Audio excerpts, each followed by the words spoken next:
Thank you. All right. A real quick one? No! Oh, you did it for them outside. All right, damn it. I'm such an easy. No, you're a good guy. Oh, wussy. Sam Donaldson, unbelievable. Here he is. So we talked to an Iowa caucus expert today, Drake, who said basically the caucuses are, they're not a primary, they're not an election. As a matter of fact, the delegates won't even be awarded until later on, right. Not close to today even. And then it's more of a media event in essence, and the media event propels the candidates with the momentum.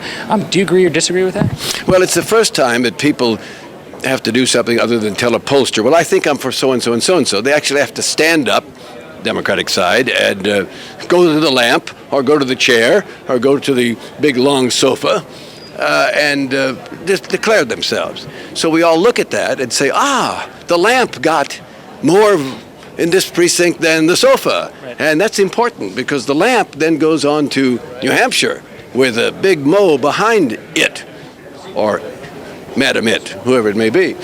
So the importance comes from the momentum that is perceived rather than from many delegates, as you point out. What does that mean, given the fact that 6% of people that are eligible to vote in the general election in Iowa actually come to caucus, 6 to 7% over the last two elections? Well, it means what we know, and that is the party activists, for the most part, begin, and not just in Iowa, select the nominees of their two parties. And the dance is always someone to appeal to the activists, but not to the extent that they ruin themselves if they're the nominee with the general election. Thank goodness this country does not vote to the far left or the far right. It goes down the middle about 10 or 12 degrees on either side. So look at what's happening in Iowa. Thank goodness for John McCain. Now, I'm not his campaign manager, and I don't want you to think in any way I'm connected with his campaign.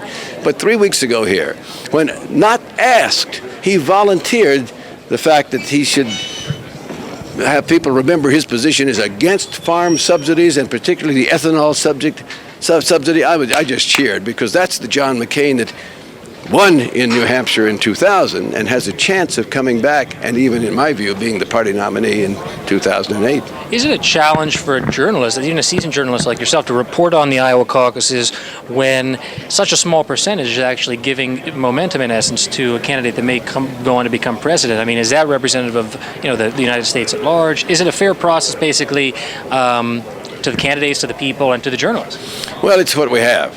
I mean, as Donald Rumsfeld once famously said about the Army, use the Army you've got. It is what we've got. Now, if you make me the czar, this is the way we ought to do it. I want to have 4 regional primaries, and every 4 years the regions rotate as to who goes first. Because this state, or any small state for that matter, is not representative of the country. Iowans take a lot of pride in taking care to examine the candidates. They think they've got a good deal resting on their view of being able to look at the candidates and winnow the field, and more power to Iowans. They're all good people. But they see it through the prism of their particular parochial interests, just as my native New Mexican people see it through the prism of their parochial interest. And so to say, we vetted the candidates. Okay, they vetted their character. They're not pedophiles or liars or what have you. But they vetted then the issues from their perspective, which is the way we all do it. But to say that, therefore, represents the nation because it gives such an inordinate momentum to a candidate, I just think is the wrong way to do it. That's interesting. All apologies to you folks. My final question, the United States ranks far, far behind most other countries in the world in voter turnout, 139th out of 172 nations. It's going to get worse. So, why do you think that why, Sam Donaldson, do you think we don't hear candidates talking more about election reform? Well, I mean, since I'm not running for president, I can talk about Iowa as not being the representative of the country. If I were running for president, I would have to love Iowa. I'd have to say, you and New Hampshire, my God, there's no better people in the world. I moved my family here. As you know, one candidate has moved his family here and put his child in school, right. Senator Dodd.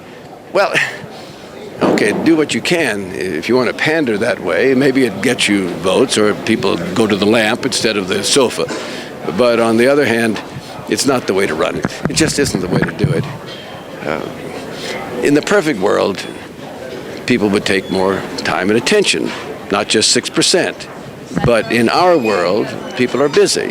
And the young kids particularly, some are activists, more power to them, but for the most part, they want a text message, not learn about candidates for the presidency. And I think it's dangerous in the long run. This is an honest man right here, Sam Donaldson, ABC News. Good. Thanks for talking to us. Thank you. Good. Okay, all the best. That's Sam Donaldson. This is Jacob Soboroff for Why Tuesday.